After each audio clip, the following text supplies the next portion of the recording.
आपने कभी सोचा है कि कुछ इमारतें सिर्फ पत्थर और मिट्टी से नहीं बनती? कुछ इमारतें बनती हैं उन लोगों की आत्माओं से जो उनमें कैद हो गए। आज हम जो कहानी सुनाने जा रहे हैं वो एक ऐसी हवेली की है जो खुद अपने मेहमानों को निमंत्रण देती थी और जो एक बार अंदर गया कभी वापस नहीं आया। राजस्थान के एक छोटे से कस्बे में साल 2019 की बात है। रोहन शर्मा, एक 28 साल का फोटोग्राफर, अपने दो दोस्तों के साथ एक पुरानी हवेली की तस्वीरें लेने आया था। हवेली का नाम था नीलकंठ हवेली। स्थानीय लोग उसे प्यार से नहीं, डर से उस नाम से पुकारते थे। हवेली 200 साल पुरानी थी। कहा जाता था कि इसके आखिरी मालिक ठाकुर विक्रम सिंह ने यहाँ अपनी पत्नी को कमरे में बंद करके जला दिया था और तब से वो हवेली खाली थी। बाहर से सुंदर, अंदर से वीरान।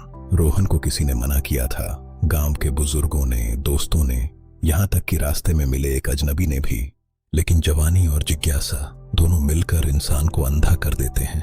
रोहन और उसके दोस्त आयुष और प्रिया हवेली के मुख्य दरवाजे पर पहुंचे। दरवाजा बंद था लेकिन उस पर कोई ताला नहीं था। जैसे ही रोहन ने दरवाजा धकेला, एक तेज ठंडी हवा का झोंका अंदर से आया, जैसे हवेली ने एक गहरी सांस ली हो। अंदर का माहौल अजीब था, धूल और सन्नाटा। लेकिन एक बात थी जो सबसे अजीब थी। हवेली के अंदर फूलों की खुशबू आ रही थी, ताजे फूलों की, उस जगह जहां सालों से कोई नहीं गया था। प्रिया घबराते हुए बोली, यार ये खुशबू ये कहां से आ रही है? यहां तो कोई फूल नहीं दिखता। आयुष ने हंसते हुए कहा, अरे छोड़ यार, पुरानी दीवारों में कभी कभी पुरानी चीजें महकती हैं, चिल कर।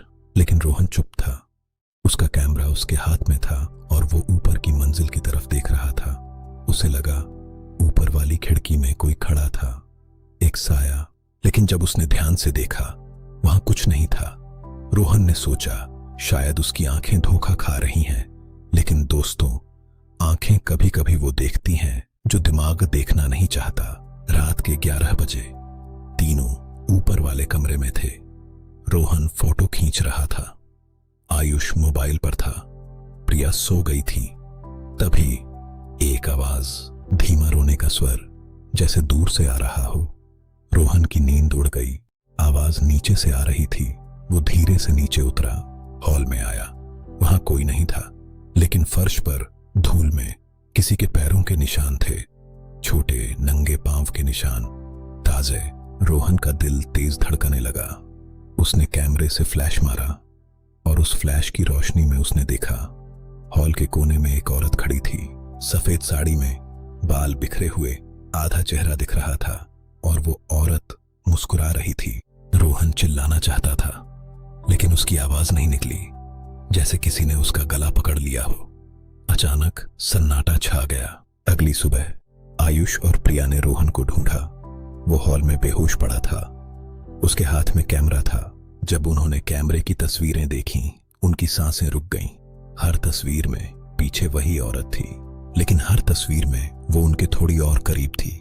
पहली तस्वीर में वो दरवाजे के पास थी, दूसरी में सीढ़ियों पर, तीसरी में ठीक रोहन के पीछे और आखिरी तस्वीर में उस औरत का चेहरा बिल्कुल साफ था। वो प्रिया की मां थी जो 6 महीने पहले मर चुकी थी। प्रिया के हाथ से कैमरा गिर गया। उसने ऊपर देखा और ऊपर वाली खिड़की में वो साया फिर था। इस बार हाथ हिला रहा था। तीनों भागे, गाड़ी में बैठे, रास्ते पर निकल पड़े। लेकिन जैसे ही शहर पहुंचे, रोहन के फोन पर एक मैसेज आया, अनजान नंबर से, तुम भूल गए, तुमने मेरी हवेली का दरवाजा बंद नहीं किया। रोहन ने कांपते हाथों से वापस देखा और दूर उस हवेली की ऊपर वाली खिड़की में एक दीपक जल रहा था। कुछ जगहें आपको छोड़ती नहीं, कुछ जगहें आपके साथ आ जाती हैं। नीलकंठ हवेली आज भी खड़ी है और अगर आप कभी वहां जाएं तो दरवाजा बंद करना मत भूलिएगा। दोस्तों, अगर ये कहानी आपकी रूह कांप गई तो लाइक करें, सब्सक्राइब करें ताकि अगली रात की कहानी आप तक पहुंचे। कमेंट में बताएं, क्या आप ऐसी जगह कभी गए हैं?